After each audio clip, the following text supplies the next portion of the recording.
Good afternoon, everybody. Good afternoon.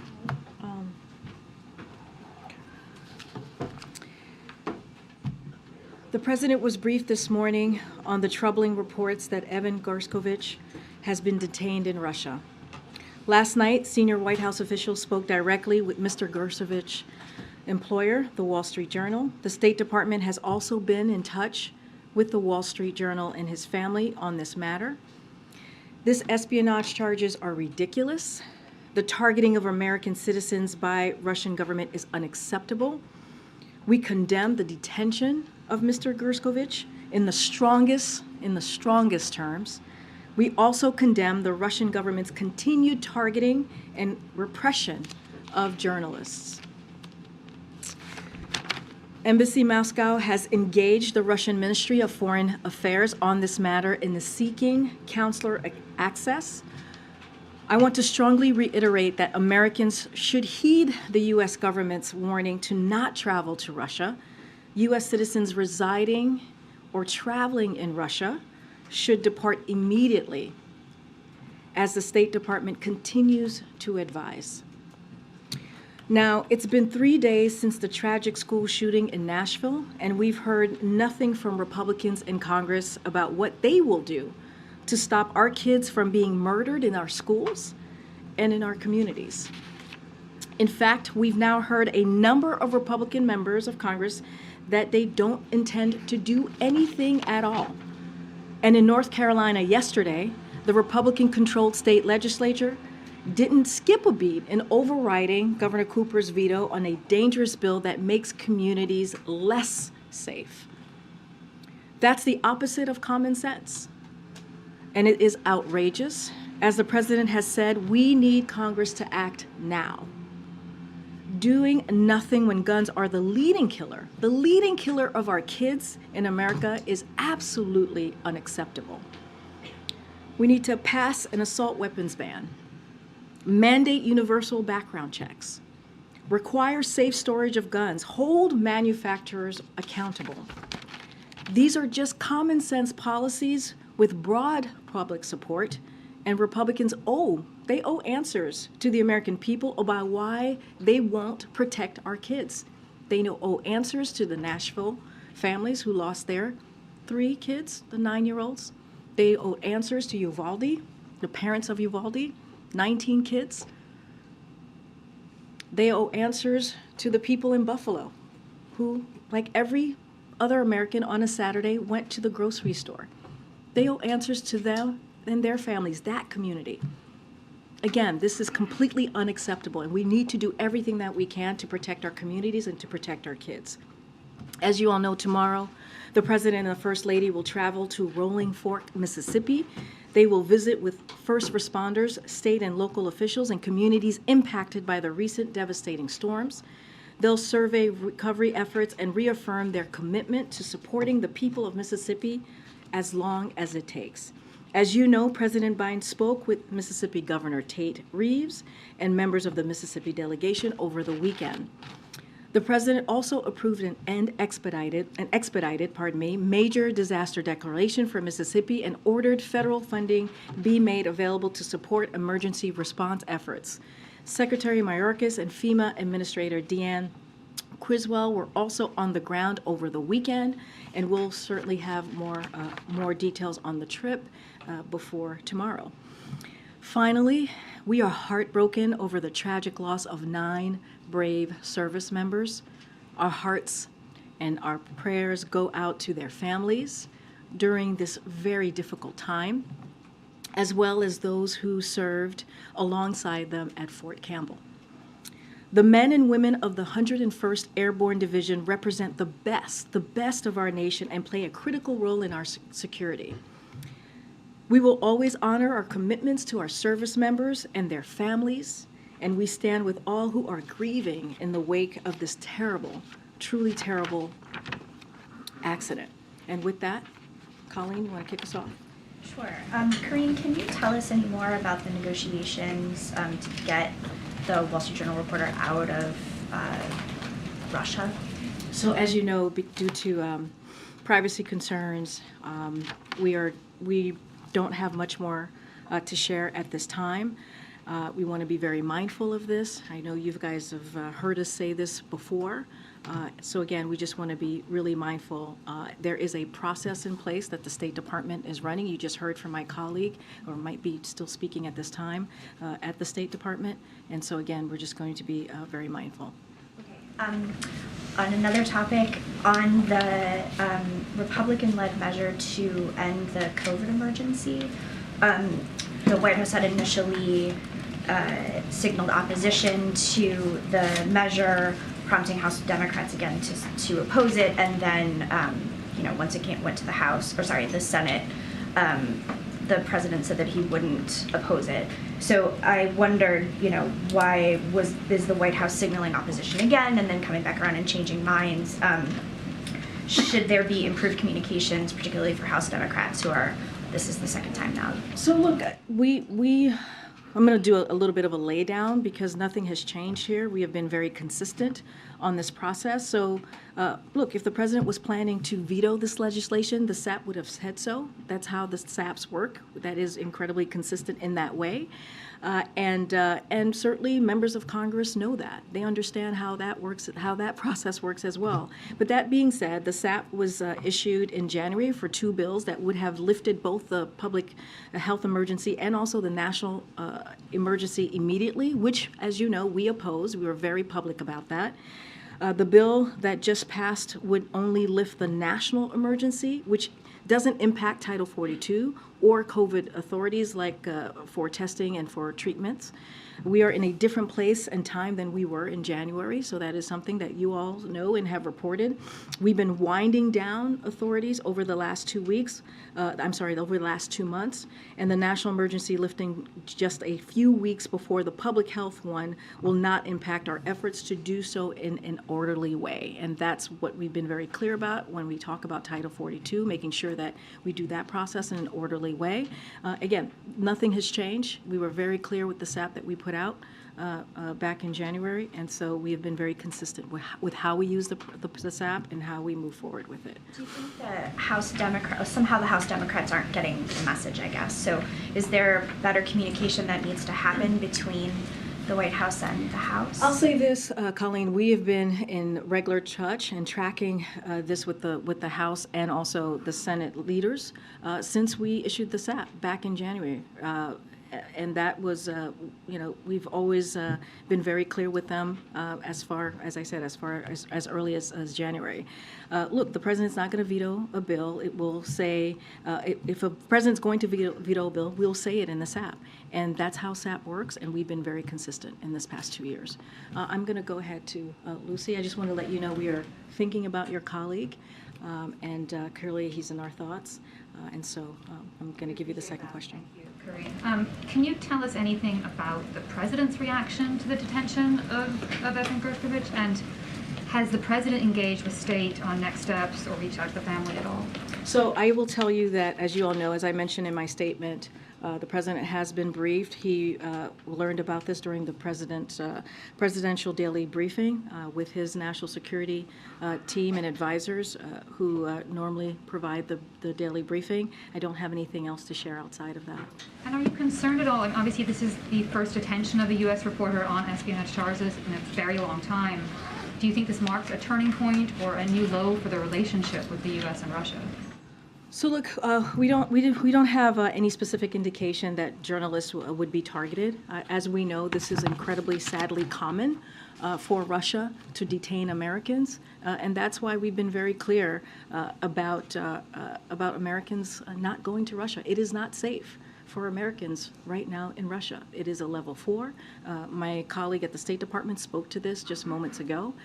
Again, we're going to continue, the State Department is going to continue to reiterate that. It is not safe at this time to be in Russia or to travel in Russia. Okay, thank you. In regards to the Wall Street Journal reporter being detained, would the administration call this a hostage situation? Same. I mean, he's being detained, and we have been very clear. There's no reason to believe that those charges are accurate. The espionage are accurate. I don't want to speak beyond that. And certainly we will have more information when we get it. There are privacy concerns, so we just want to be very mindful on how we speak about this. And John Kirby mentioned this earlier. This is not a new tactic Yeah. from Putin and Russia, but this is the first time we've seen Russia detain an American following the prisoner swaps that secured the release of Trevor Reed and Brittany Griner. Is there a concern here at the White House that if the U.S. continues to engage in prisoner swaps, Russia will be emboldened to detain Americans as leverage? So look, detaining Americans, as my colleague said, my NSC colleague said, is a tactic Russia has used for a long time. It is nothing new. When you think about Paul Whelan, you think about Trevor Reed, they were taken prior to the prior administration, under the prior administration. And so, as you all know, we're still working very hard to bring Paul home. That is something that we are committed to. You heard that from the president. You heard that from the Secretary of State. You've heard that from my colleagues at NSC. And so right now, our best tool to prevent this is to make sure that we are discouraging anybody to travel to Russia, and we will continue to be clear about that. But again, this is a tactic that they have been using for some time now. Does this complicate Paul Whelan's situation? Look, as you know, those conversations are incredibly sensitive, and so we're going to be very mindful. We are still very much committed in bringing Paul home. He was wrongfully detained. We have been very clear about that, but not going to get into details on those conversations. Yep. And last one, is the administration reaching out to others for support? For instance, Governor Bill Richardson, who's been involved in other releases before. Is that something the administration I don't have any outside conversations to speak to. You heard directly from the State Department. This is something, when it comes to these types of events, that the State Department runs and leads. So I will, and also with our NSC team here, so I will leave it to them to speak to that. Thank you. Karine, is it the administration's view that this reporter is being wrongfully held, or is that still a determination that's in So there's a progress? process that the State Department runs, and we're going to let that process move forward.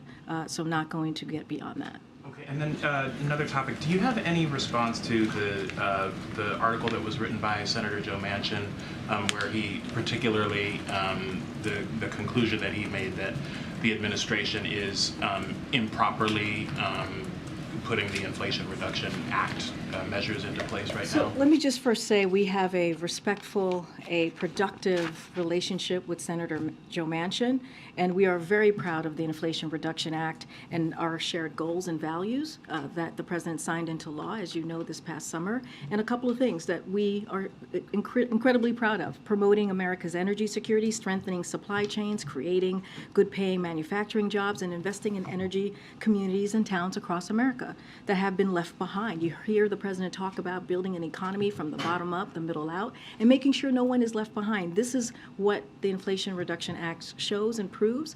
And so we're going to continue to work with Senator Manchin on those shared priorities and values, including reducing the deficit and the permitting reform, which are both part of the President's budget.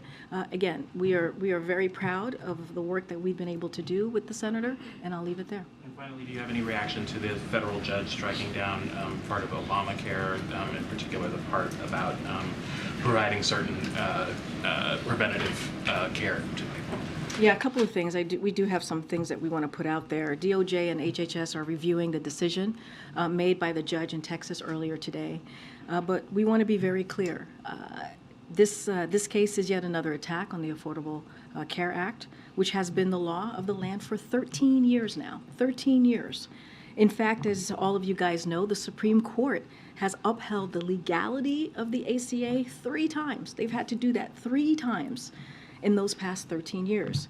And because of the ACA, you see 150 million Americans have access to preventative care like cancer and heart disease screenings. 60% of people use a preventive care service under the ACA every year. That's 60% of Americans across the country. Preventive care saves lives, it saves families money, and protects and improves our health. This case gets between patients and their doctors. That's what it gets. It gets involved in a decision that patients and their doctors should be making. It's yet another attack on the ability of Americans to make their own health care choices. Efforts to undermine this requirement are wrong, and they take us backwards, not forwards. So the administration will continue to fight to improve health care and make it more affordable for working families, even in the face of these attacks by these special interest groups that we see out there. Go ahead, Phil. Hey, Karine, just one on what happened with Russia and then one on banking. But the first one, can you give any sense of when the administration was first informed that this happened, and then also what the timeline was for the first time you guys reached out to your counterparts in Russia to flag this as an issue as you pushed for consular access? So I don't have a specific timeline for you at this time. I can tell you that the president was briefed on this during his presidential daily briefing this morning. Besides that, don't have any specific breakdown on when the counterparts, when the State Department or NSC connected with their counterpart. But look, this is a priority for this administration. Regardless of whether someone has received a wrongful detention designation, the State Department seeks consular access for all Americans held abroad, and that's what we're waiting to do. That's what we're fighting for, to get that consular representation for Evan at this time. And then on the bank regulatory proposals that the president directed towards the banking agencies today, it was made repeatedly clear that you guys, that the agencies had the authority under law to implement those without any congressional legislation. If that's the case, and if you're attacking the former administration for rolling it back, why did it take until a crisis to decide that these are things that needed to be done? Let me just say, unfortunately, the Trump administration regulators weaken many important common sense requirements and supervision for regional banks, like Silicon Valley Bank and Signature Bank, whose recent failures led to that. We have experts out there who have said those rollbacks were a cause of the recent bank failures. That's what we're hearing from experts out there themselves. So just want to be very clear. It's not just us who are saying that. That's what the experts as well are saying. So today, the president is urging the banking regulators to consider reforms that will reduce the risk of future banking crises, stronger liquidity and capital requirements, annual stress tests, living wills, and stronger supervision.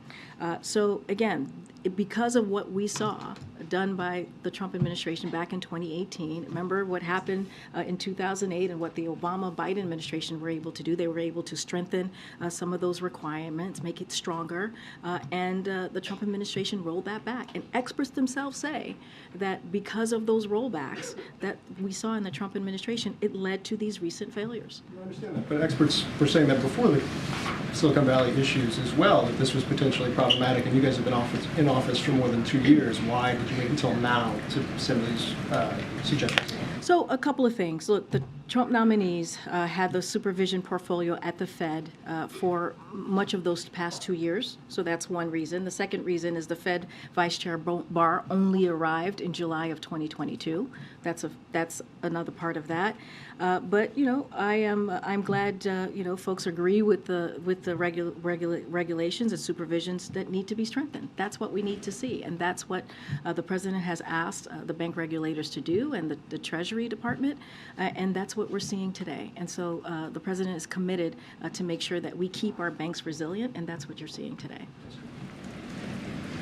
Karine, we heard from the Pentagon. We heard from Vladimir Putin's top spokesperson in Russia today saying that Evan Gershkovich was caught, in his words, quote, red-handed. Just from this podium to rebut that, can you say declaratively that Gershkovich never worked for and does not work for the United States government? Well, I just said the charge of espionage is ridiculous. We cannot. That is not accurate, and we find that incredibly ridiculous.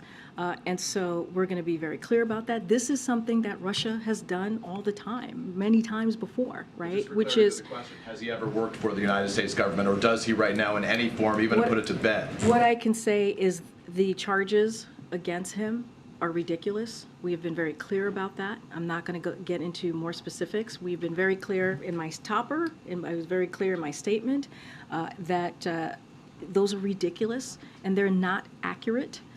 And right now we're going to do everything that we can to get more details and on the circumstances, and that's where we're going to be at this time. Let me ask you one other question, if I can, following up on a briefing that just took place across the river at the Pentagon. We heard from the Pentagon now that an additional 6 American service members were wounded, suffering TBI, traumatic brain injuries, as a function of those Iranian-backed, in the words of the White House, attacks on coalition bases in Syria right now. because Iran continues to attack United States targets and American service members right now, the effort has been to deter them, to stop them. It has not deterred them. So how is that strategy working, and shouldn't there be a higher cost for Iran to pay? So look, I'll say this. We have a variety of tools to protect U.S. personnel and deter attacks. We will use those tools. We work every day to protect our people and deter attacks. President Biden has taken a deliberate approach using a variety of tools to reduce risk to our personnel and make clear that we will hold anyone who attacks us responsible. And you've heard that from the president, you've heard that from the administration on down. The president will not hesitate to take action to protect U.S. personnel and interests overseas, and he will always take action at a time and place of his choosing, and that is the commitment that the president has to service members and to the American people. I want to refer to my colleagues, but just to push a teeny bit on that, I recognize that that is his priority and his commitment, that he will do it at the time and place of his choosing, and the intention is to deter them. But clearly it hasn't deterred them, because it continues, as evidenced by us learning about 6 more Americans who were wounded during those attacks. So does there need, in simple terms, does there need to be a higher cost for Iran to pay? Look, again, we have a variety of tools that we can use here to protect our U.S. personnel and our U.S. and our U.S. Service members, and we're going to use them. And that's what we're going to do to deter these attacks. And so I will leave it there. We'll not get into specifics. Thanks, Karine. I wanted to ask why the Biden administration wants the FDIC to spare community banks from the special assessment to cover, the insurance deposits for Silicon Valley and signature banks.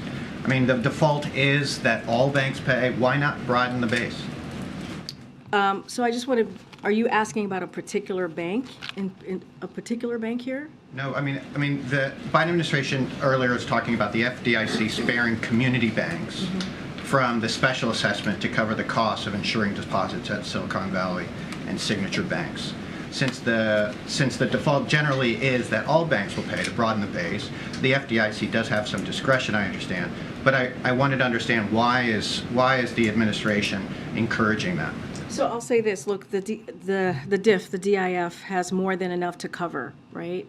Any Silicon Valley Bank and Signature Bank deposits that cannot be paid using funds from the banks or the sale of their assets. And the FDIC has said any losses that the DIF will be recovered by a special assessment on the banks, not the taxpayers. We think it's important to make sure that these community banks, these regional banks, are also put in a strong place, in a resilient, are also resilient as well. And so I'm going to leave it there. I'm not going to go into specifics onto what the FDIC is doing. That is something for them to make that decision. As you know, DIF is an important fund, insurance fund that the big banks pay into, but I'm not going to get into specifics to their process. On immigration, if I may, Title 42 is coming, or the end of Title 42 is a few weeks away.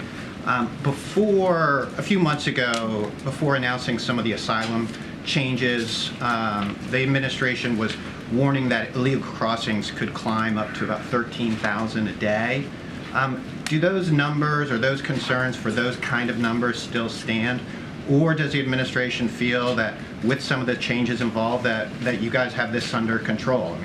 So one of the things that I talked about very recently is how the policies that the president has put forth recently are working. If you think about the parolee program, you think about Venezuela, Nicaragua, Haiti, and Cuba, it's down by more than 97%.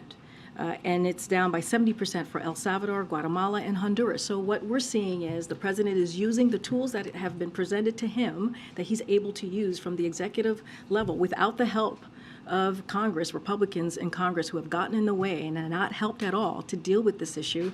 The program that he's put forth, we see them working. The data shows that. Now, is there more work to be done? Absolutely. That's why we are always asking Congress to act. The president, again, put forth a comprehensive immigration reform on day one. That's how seriously he took this issue, and they refused to come to the table. So there's a way to move forward and really deal with this issue, but Republicans in Congress refuse to do that. But again, the programs that we have put forth are working, and now we are moving forward, and DHS is moving a process forward to what it would look like once Title 42 is lifted. Just simply, does the administration feel prepared for the end of Title 42? Well, that is what DHS is working on. That is what their processes are going to show and be. As you know, it's going to be lifted on May 11th, and that is something that the president is looking towards DHS to make sure that we're ready to go by May 11th. Can I please follow up on that? Thanks, Karine. On Evan Gershkovich, has he been designated as wrongfully detained, and is Roger Carstens working on his case? So, first of all, there's a process that the State Department is running. We got to let that process go. My colleague at the State Department spoke to this already moments ago, so we got to let that process. We have to make sure that we get the information. The most important thing at this moment is to get a counselor to Evan, and that's what we're working on. There's actually a big push by the Foley Foundation and families of other detainees, those who believe their family members have been wrongfully detained abroad, for the Levinson Act to be reformed on Capitol Hill, to provide it with more resources, and for wrongful detainees to be designated more quickly. Is that something the administration supports? I don't have anything to share about the Levinson Act. What I can say is, and I said this moments ago, regardless of whether someone has received a wrongfully detention designation, the State Department it seeks counselor access for all Americans who are held abroad. That is a commitment that you will see from the State Department, and that is a commitment that you'll see from this president. And that's what we're working on right now for Evan. Thanks, Karine. Two questions. First, related to the president's trip to Mississippi. Rolling Fork is a city that is predominantly black, and the median income is $38,000. There are many communities like Rolling Fork that are, susceptible to these type of natural disasters caused by climate change. What does the administration say to these type of communities who are concerned that they could see the same type of devastation that we saw in Rolling Fork? So, look, we've been very clear. Our hearts go out to those families who lost so much. As we all know, it is unfortunately, one of the poorest areas in the country. And that is something that the president understands and that his administration understands. And I think it is important to also note that that's why the president's economic agenda is so important. That's why the president has been very clear on how he sees this economy growing, making sure we don't leave communities like Rolling Fork behind. And you see that in every policy that the president has been piece of legislation that he's been able to get passed, that it does not leave anybody behind. It invests in communities like Rolling Fork, and invests in making sure that we are creating good paying jobs. And that's what you're going to hear, especially as we talk about the Invest in America tour. That's what you're going to hear from our secretaries across the administration who are traveling this week and the next 3 weeks. That's what you're going to hear from the president, the vice president, the first lady. And we're going to make it really clear, this is how we're going to invest in America. This is how we're going to invest in communities like Rolling Fork. And also, it makes it so important, if you think about the Inflation Reduction Act, when you think about fighting climate change, that is one of the biggest, it's so historic, right, because it does the most piece of legislation, now law, to fight climate change. And so this is something that we're going to continue to fight for and continue to work towards as we move forward in this administration. And the Kentucky legislature overrode the governor's veto of a bill that restricts aspects of trans youth gender affirming care and the use of bathrooms. I know that the White House released a proclamation for Trans Day of Visibility. There is a march happening tomorrow to commemorate this day, but also to protest these type of bills that are continuing to be passed and advanced in legislatures across the country. What is the White House's message to these lawmakers that are passing these bills and to those who are taking to the streets to protest them? So look, first of all, we support peaceful protest. We think it's important for Americans and people just across the country to make their voices heard, just as long as it's peaceful. And we've been very clear about these anti-LGBTQ bills that we're seeing in state legislatures across the country, in particular these anti-trans bills, as they attack trans kids, as they attack trans parents. It is shameful, and it is unacceptable. As you mentioned, tomorrow's Trans Visibility Day, on a day that we should be lifting up our trans kids, our trans youth, and making sure that they feel seen. We're seeing more and more of these hateful bills. And that's what Republicans want to spend their time on. They don't want to talk about lowering costs. They don't want to talk about actually making Americans' lives better. They want to take away people's freedoms. And one of the things that we saw during the midterm elections is that people don't want their freedoms to be taken. They want us to fight for their freedoms. And so it is shameful, it is disturbing, and our hearts go out to the trans community as they are under attack right now. But this is a president who has said many times before he has their backs. He will continue to have their backs, and he will continue to fight for them. And his record shows that. Okay. Go ahead. Thanks, Karine. Does the president plan on vetoing the House bill that would overturn D.C.'s police reform law? That is something that he is planning to do. As I've mentioned many times before, I think a couple weeks ago I mentioned that he was looking at it, but the president believes that building community trust is integral to fighting crime. That is something that you've heard him say. The president believes that we should fund the police and give law enforcement the resources they need for effective accountable community policing, and at the same time should not weaken penalties for gun crimes. So while he does not support every provision in the D.C. policing bill, he will not support congressional Republicans' efforts to overturn common sense police reform, such as banning chokeholds, limiting use of force and deadly force, requiring the timely release of bodily worn camera footage, and requiring officer training on de-escalation and use of force. So Congress should respect D.C.'s rights to pass measures that improve public safety and public trust, and the president will veto this resolution if it does reach his desk. Quick follow-up.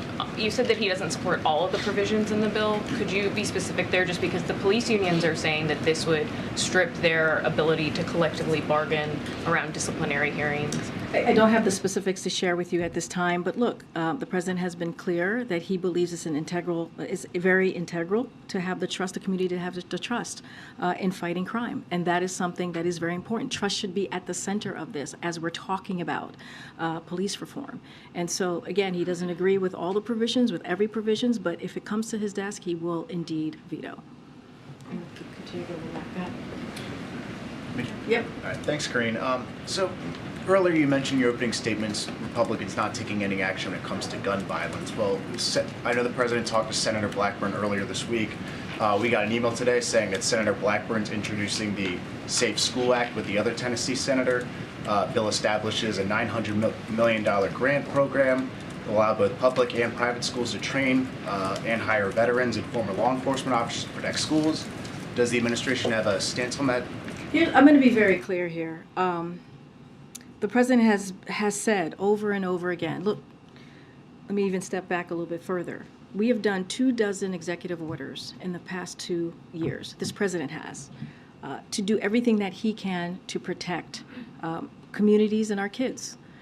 And as we know, we can't do it alone. The president is limited on this, so we need Congress to act. And the things that we know are very popular that it will actually assist or help prevent gun violence is, one of them is banning assault weapons, right? That we know for a fact. When it was done in 1994, for those 10 years, gun violence went down. And when that law sunset, it rose back up again. So we know what works, and that's why we've been calling. The president has been calling for the assault weapons ban, and this is something that Republicans won't move on. And not just that, there's other common sense gun laws reform, requiring background checks on all gun sales, requiring safe storage of guns, eliminating immunity for gun manufacturers who knowingly put weapons of war on the streets. These are weapons of war. Weapons of war, they should not be in our communities, they should not be in our schools, they should not be in streets. So that's what we're calling for. We're calling for actual real solutions here, real solutions that we actually know work and majority of Americans support. But is more funding for school security guards a solution that you would consider? Look, the president signed the Safer Communities Act, right? This summer, it was a bipartisan piece of legislation, and even when we celebrated signing that, when the president celebrated signing that into law, he actually said we need to build on that and do more. So yes, we need to do more, but we know what needs to happen. Banning assault weapons is one of the clearest ways, that's what the data shows us, that we can get weapons of war off the streets. And that's what we're asking for. Go ahead, Ariel. You just said that the majority of Americans support banning assault weapons, but like the most recent polls are not very clear about that. There are even polls saying that a majority of Americans actually oppose assault weapons, and there is a gun culture in this country that is unique in the developed world. So what makes the president so confident that he can make the case that these weapons of war, as you say, don't belong in civilian hands? Because it's the president's, he believes as president, he needs to do everything that he can to keep communities safe. He needs to do everything that he can to keep our kids safe. And we actually know what works. And what I just listed out are actually popular. These are things that Americans want to see. We've seen that poll after poll after poll. And not only that, you actually see some gun owners who want to see some common sense gun reform. We've seen that in polling as well. And so, look, we believe, the president believes that we have to do everything that we can to stop this epidemic that we're seeing in our streets, to stop this epidemic that we're seeing in our schools, to stop this epidemic that we're seeing in our churches. And this is one way that multiple ways that we feel that we can get to a place where we're keeping that promise and keeping Americans safe. So earlier this week, Reuters reported that the administration has become increasingly frustrated with Mexico in a dispute over energy trade. Reuters reported that USTR is planning on making a final deal. Is the U.S. prepared to use tariffs if Mexico won't budge? I don't have anything to share on that. I'm not gonna comment on. More broadly, is the administration at all frustrated with Mexico, kind of over energy, kind of also, fentanyl? How are they working with Mexico in that sort of realm? And those are pretty big policy areas. I guess just where does the administration stand with Mexico right now? So look, the president was just in Mexico recently, back in January. You saw him at the summit with the president of Mexico, AMLO, and also the prime minister of Canada, and you saw them interact. They had a very, productive meeting, a productive summit, and Mexico is one of our closest allies. There are things that we're going to agree on, and there are things that we're not going to disagree on. I don't have anything more to share on those specific items. What I can say is that, again, they are one of our closest allies, and we will continue to have a close relationship. Thanks, Karine. Yesterday we saw the First Lady in Nashville attending a vigil in the community that just saw this shooting take place. Does the president intend to also go to the community to meet with families and pay his respects? We don't have anything to share on travel to Nashville at this time. As you saw, the First Lady was in Nashville yesterday to mourn with the families, offer her condolences. She thought it was important to go and to be there with the family. This is something that she and the president has done far too often in the first 2 years. And the message that she sent, that we sent clearly to Nashville, is that we will be with them today, tomorrow, and the upcoming weeks. We know how difficult it is when a community deals with that type of devastation, gun violence devastation, and you never fully recover. And we will be with them for as long as it takes. Speaker McCarthy also spoke with reporters on Capitol Hill about the shooting, and he said there needs to be a conversation on mental health, and that he doesn't think a piece of legislation would solve this. I think the nation working together to solve problems that are much bigger than us. Does the White House have a response? Wait, say that last part? Say that last part? The nation working together solves a problem that is much bigger than us. Yeah, we agree that working together, Congress and Republicans and Democrats working together to solve a big problem like our kids being killed is important. look, this is a president that you've heard him talk about mental health and how important it is to deal with that issue. This is an administration that's put that front and center in how we see the needs of Americans across the country, especially of what Americans have gone through with the pandemic over the last 3 years. But when it comes to this issue, when it comes to gun violence, it's just silence from the other side. When it comes to banning assault weapons and actually doing the work to deal with getting weapons of war, again, weapons of war off the street, they come up with excuses. And so we're ready to work with them. The president has always said he's ready to work in a bipartisan way to deal with an issue, again, that's killing our kids. So if he wants to have a good faith conversation on that, we're willing to have it. Hi, thanks, Karine. I wanted to also ask about some comments that Speaker McCarthy made on Capitol Hill. He was talking about the debt limit talks, and he said he didn't know how much more easier he could make it for the White House.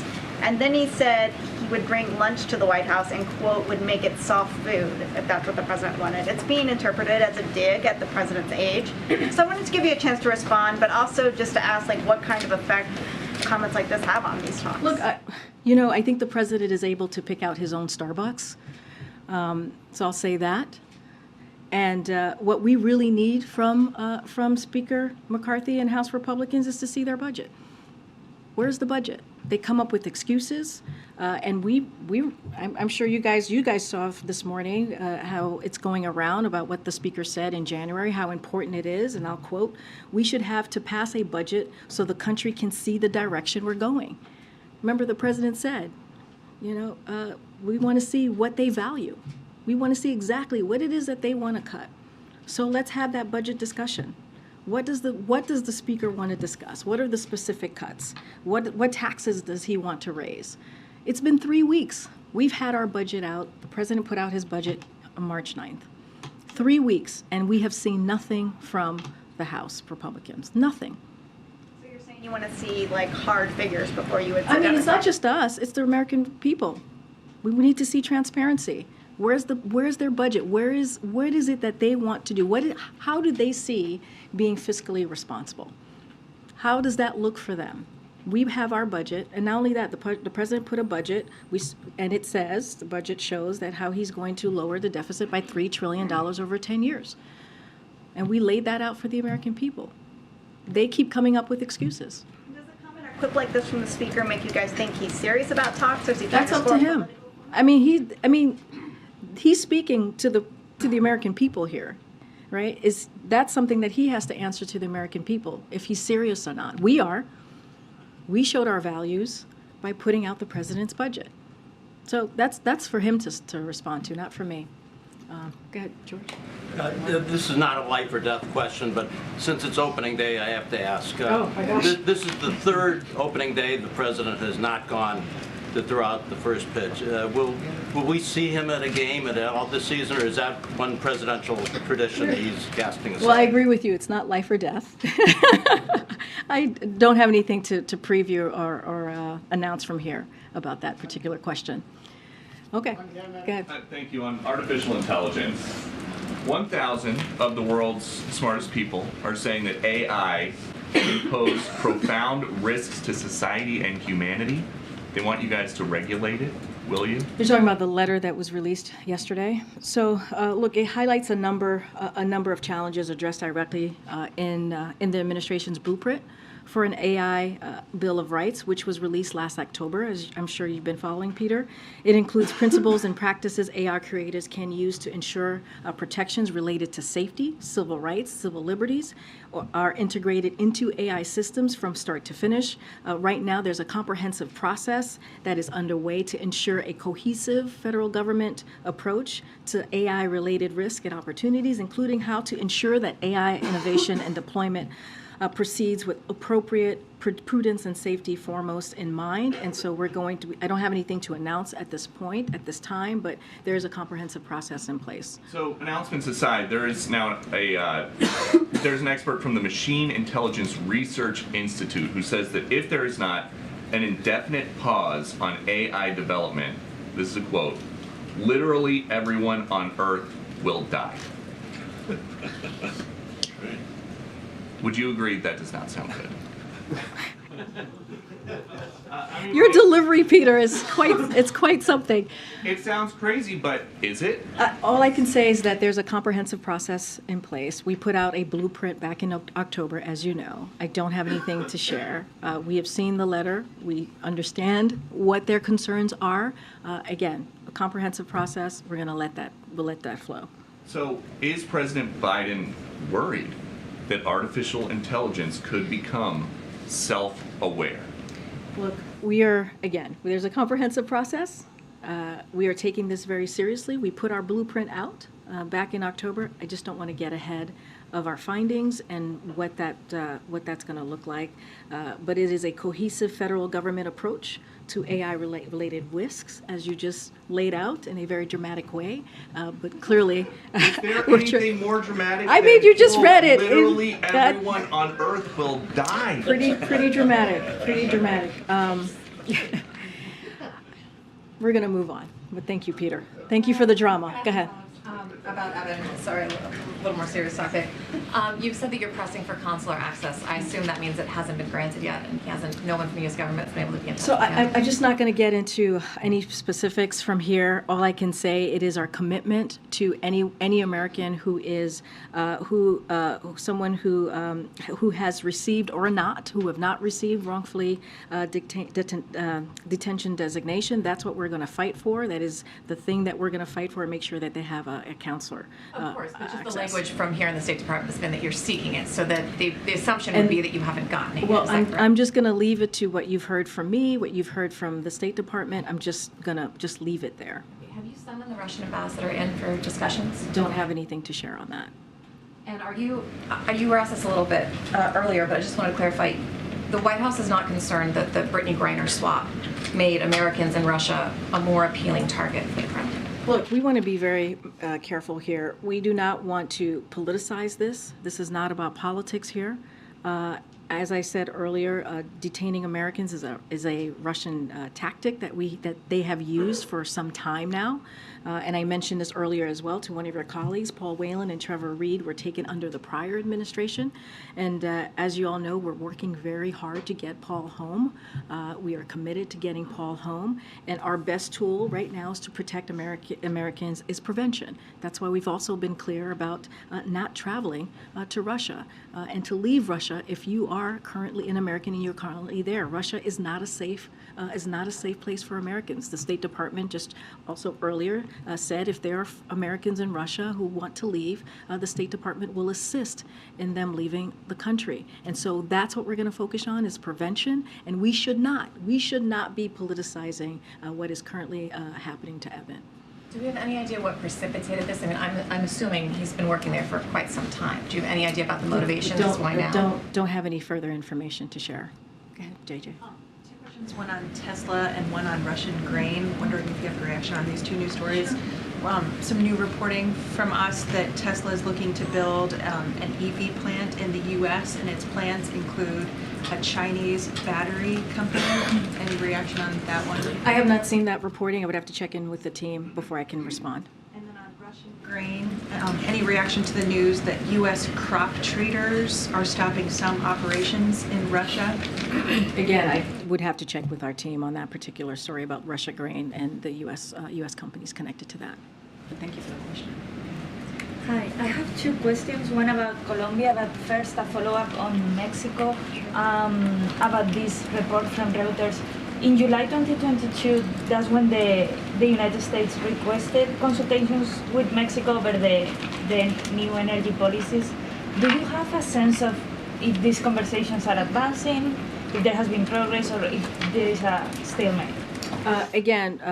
I'll say this. Our relationship with Mexico is very important. They are a close partner, one of our closest allies, right? Geography, as you think about that. But just don't have any updates on those particular conversations at this time.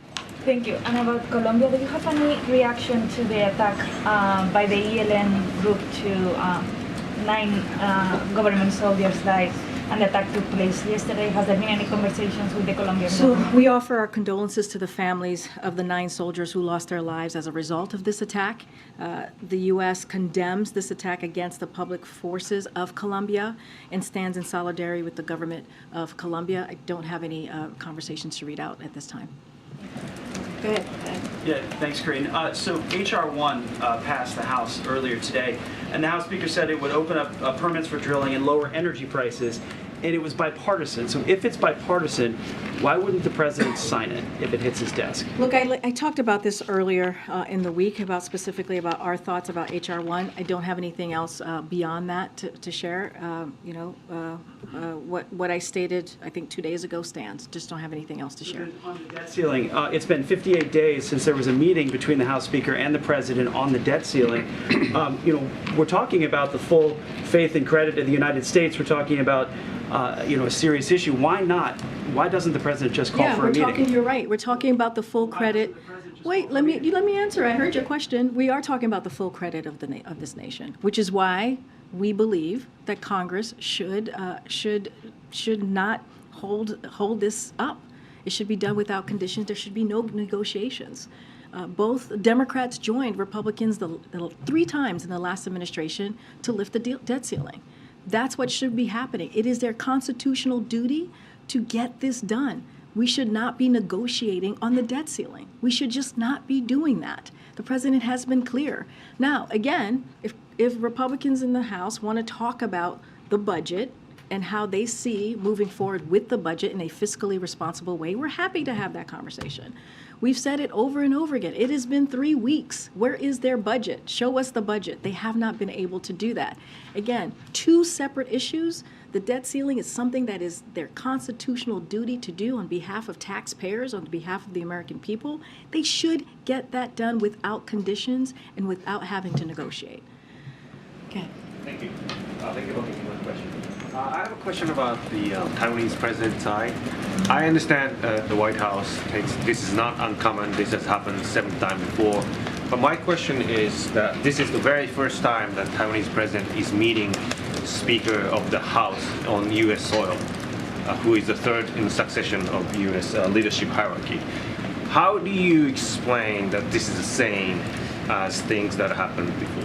Look, President Tsai's visit is going to be private and it's unofficial. So I'm not going to speak to who she's going to be meeting with.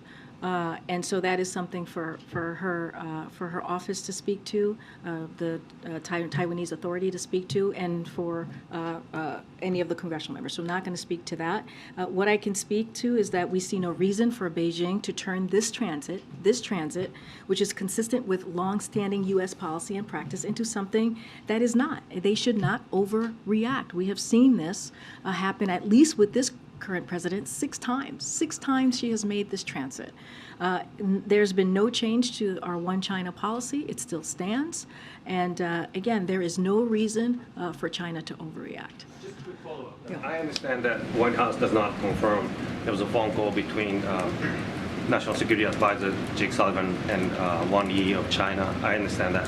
My question is that, and I also understand that White House does not issue a readout for every single call.